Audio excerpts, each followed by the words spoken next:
You're listening to the Back Porch Talk podcast. Danny and Jason had many discussions and debates on the back porch while making pivotal investment moves with assets. That's right, with trading cards. They welcome you to the back porch and right into those discussions about current sports news with a fresh and unique twist. So come on and join us.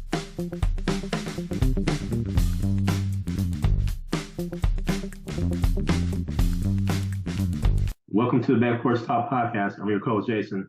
Your co-host, Danny. Fans, we are back. We are back. I'm full short for you today. First, we'll go into a little bit about college football, in particular, HBCU football, FIBA basketball, and the NFL is back. But first, Danny, right into a little college football here. In particular, my FAMU Rattlers beat Jackson State at the Orange Blossom Classic down in Miami. Long time coming. We got a little get back here and where my FAMU Rattlers won 28-10. It was a blowout from the very, very beginning, Danny. 21 points in the first quarter by the Rattlers. Jeremy Musa, the quarterback of FAMU, threw for 150 yards, 2 touchdowns. There were quite a few passes that he missed from on some wide open receivers that would have gone for touchdowns. This score is not indicative to what should and could have happened here, Danny. A victory is on our side here, and we have a win. We have a W in the column. So, Danny, what say you about this game? And Jay, right off the rip, when the kickoff return for the touchdown, momentum swung straight into FAMU's court. And they ran the ball really well in this game as well. They had over 200 yards rushing. They were so, pumped up for this game because they haven't won. I think it's the first time you guys have won in, 5 years? I think Jackson State had a 4-game winning streak coming into this game. Yep. But obviously Jackson State's a different team, but a win is a win. So it was a great way to start the season off for FAMU. And Jackson State has to go back to the drawing board. I always say, too, man, the defense from FAMU looked really strong. The goal is the Celebration Bowl, so we'll see what happens here, Danny. There's things to clean up. Special teams, yes, it was good from a kickoff standpoint, but 2 blocked field goals and some things that needs to be worked out and cleaned up on that side of the ball. We now play USF, South Florida, and Tampa next week. We'll see what happens there. Jackson State stays on the road where they go to Southern University, that's going to be a good game. I think Jackson State wants a little get back there. But nonetheless, man, my Rattlers start 1-0. That's all I got to say. And this blue shirt is not indicative of who I represent. Huge story in college football, and that is Coach Prime winning his first game at this level. His Colorado Buffaloes win 45-42 against TCU, which TCU, keep in mind, played in the national championship game last year. Not only that, but they were ranked 17 going into this game. And oh, by the way, they were 20-point favorites in this game. And so Deion Sanders does it again, man. And Coach Prime, Shadur Sanders throws for a school record 510 yards, 4 touchdowns. I mean, you had the likes of Travis Hunter having 11 catches for 119 yards. Dylan Edwards, 5 catches, 135 yards for 3 touchdowns. Man, this team was just working on all cylinders. So we'll see what happens, man. But now Colorado Buffaloes are ranked in the top 25 just off of this game alone. And you guys, Heisman watches, the interception by Travis Hunter at the goal or near the goal line was phenomenal. You got people from all over who weren't even interested in football, watching the Colorado Buffaloes. I was texting you, Danny. I was like, man, I can't remember the last time I watched a Colorado Buffalo game. And so they're going to get some eyeballs and all. So what say you about Coach Prime and his win? Yeah, I give him congratulations to my boy Coach Prime. If you did watch this game and how fast both teams were playing, it was amazing, man. I'm like, and it was almost 90 degrees at TCU Stadium. It was up and down, back and forth. It was an exciting game. It went right down to the end where Colorado stopped TCU, and Shadur Sanders had a great game. And there were a couple throws. He could have easily had 600 yards. He had a couple throws that he just missed on his receivers, and it's a great start for Colorado. And this game was so impactful that Colorado plays Nebraska next week, and Nebraska was a touchdown favorite. Now Colorado is a 3.5-point favorite. It's a 10-point swing on the spread. And it's funny because if you watch the beginning of the game, they're talking about TCU's coach and how he was tired of hearing about Coach Prime and tired about this, tired about that. And it's one of those things where Deion Sanders is going to have that impact. And if his players can bring this every week, hey, man, they're going to be tough to deal with just because of the speed they play at. And a lot of these, and they got to get cohesive. This is a lot. All these players are pretty much new, besides some of the players, that came from Jackson State and everything. But he's coming with a whole brand new squad.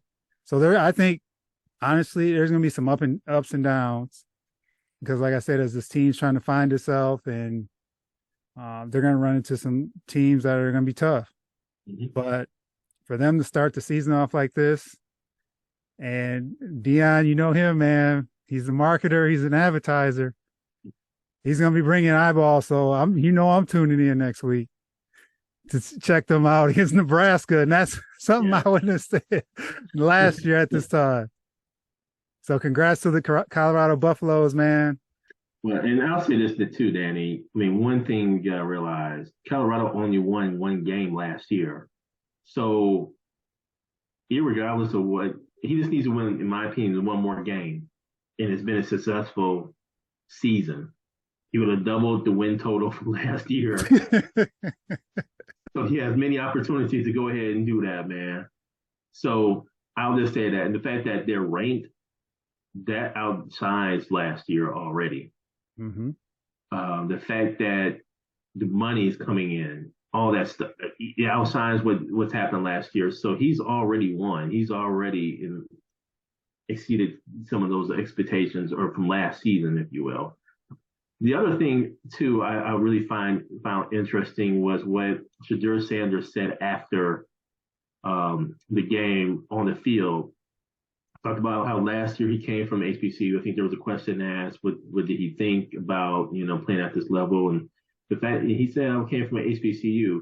And I love the fact that he did that to, one, shine a light on HBCUs, but also to shine a light saying, he didn't, in a sense, throw 510 yards against no HBCU team. That, to me, says a lot, in my opinion. So the fact that he performed at this quote-unquote higher level of football is football. And I think that, in my opinion, it screams the need for us to really support HBCUs. Because I'm just imagining, what if this talent would have stayed at Jackson State? And, man, I mean, if this talent would have stayed at Jackson State, if it would have stayed at HBCU, where would it have taken the program? It would have taken it, to even greater heights. Deion said something when he left Jackson State. He said that he left a playbook. And we just need to follow that playbook, whether it's from a marketing standpoint, generating money, generating revenue, don't get duped out of playing these high, these games, these money games and everything. And I think we really need to take heed to that. And so Dion is doing a lot here, whether you love him or hate him as a coach, his style, um, the fact that he's not saying they're captains, but they're dogs or they're leaders, or whatever case may be. He's doing it differently and is garnering some great results so far. Mm-hmm. But it's also opening the doors for other HBCU coaches and assistant coaches to coach at this level. And so I say all that to say, Danny, I think this is definitely a good thing here. Not only that, but I think it really puts HBCU alumni, the HBCU athletic departments, puts them on alert to say, hey, we can actually go ahead and create a great program that will go ahead and get some great coaches. We need to get the facilities and alumni. Let's go ahead and invest in our student athletes. And I think by doing that, we can be just as great as, if not even greater, than folks at a different level here. So big win by Coach Prime and the Colorado Buffaloes, man. I think it's opening doors and making people see more from an HBCU standpoint. I did love, too, what Coach Prime said post-game. I think Ed Ward or some ESPN reporter was trying to get at him. Coach Prime was like, man, do you believe? The reporter didn't want to answer it. He's like, man, you don't believe. You don't believe. But he also emphasized the fact that he graduated from an HBCU. And again, putting HBCUs in a different light. So I'm glad that they haven't forgotten, where they came from, if you will, and where they started. So kudos to Coach Prime. And now, Danny, on to a little FIBA basketball, where the USA men's basketball team beat the brakes off of Italy this morning, 100-63. Advancing the USA men's basketball team to the next round here. It seems like Anthony Edwards is the one. He's the one. Unfortunately, we did lose to Lithuania last week, which is one of the few losses that this U.S. men's basketball team over the years have had. But we still advanced, Danny. What say you about this FIBA basketball team? It's been interesting to see Anthony Edwards shine the way he has, but also Austin Reeves has been playing lights out. And when you have these type of tournaments, when they're in the off season from the NBA perspective, I'm always curious how the players will respond in the actual NBA season. Mm-hmm. From a legs perspective, will they be tired, fatigued? Because they're playing a lot, and Anthony Edwards is the feature player on the Timberwolves. So, but they are younger, so that helps. It's not like they're aging veterans, but it will take a toll once they get into the season. They've been playing well. Mikal Bridges had the game today, mm-hmm. where I believe he had 24. Mm-hmm. So that was good to see them spread the wealth a little bit as they go into the semifinal. They're waiting to see who they play. I think they play tomorrow, the other two games. Lithuania actually lost today to Serbia, so they're out. And USA has a good chance, man. It's one thing, though, with them is they've been starting slow at times. Or they get into these lulls where they get down and have to come back. So hopefully that doesn't happen, because stage of the game, if you get down, man, I don't know if you're going to come back. I hope they keep playing strong, but it's been nice to see Anthony Edwards. That's my guy, Jay, shine in the way he has, and hopefully he can take him all the way. And Danny, on to the NFL, where the NFL kicks off this week, man. NFL is back, starting with week 1, starting up this Thursday. I don't know, Danny. We'll see what happens to these Packers, man. Jordan Love is going to be starting here against the Chicago Bears. And we'll see what he does, man. But first, the Chiefs will play the Lions on Thursday, where the Chiefs will unveil their banner, championship Super Bowl banner. The Lions, who many are picking to really lead in the NFC North, will be the guest of honor, if you will. And so we'll see what happens in this game, man. But the NFL's back, Danny. What say you? A big injury today. Travis Kelce hurt his knee. We'll see how they're going to be doing testing on him, how that impacts the Chiefs, like from just a season perspective. Hopefully it's nothing serious. And my Falcons kick off with the Carolina Panthers. So the beginning of Bijan's era. And I'm very curious to see how this all plays out, man, because they have him still listed as third on the depth chart. And I just don't know what to expect I know we're going to run the ball, but who's going to be the feature? I'm assuming it's Bijan, but how much work will Algier get? How much work will Cordell Patterson get? You get Kyle Pitts back. It's on Ritter, honestly. I think they're going to be able to run the ball well. It's going to be on Ritter to execute and the defense to hold these teams down and just ground and pound, man.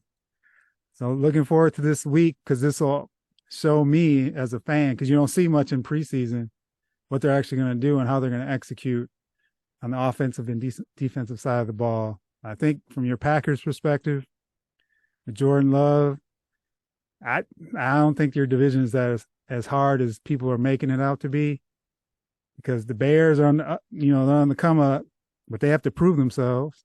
Minnesota, their defense is shaky. They still have Justin Jefferson and those guys, but they're not like they're world beaters. And then Detroit, they're Detroit. Until they proved it, I think it's just a lot of unknowns, honestly. Yeah. In your division and in ours.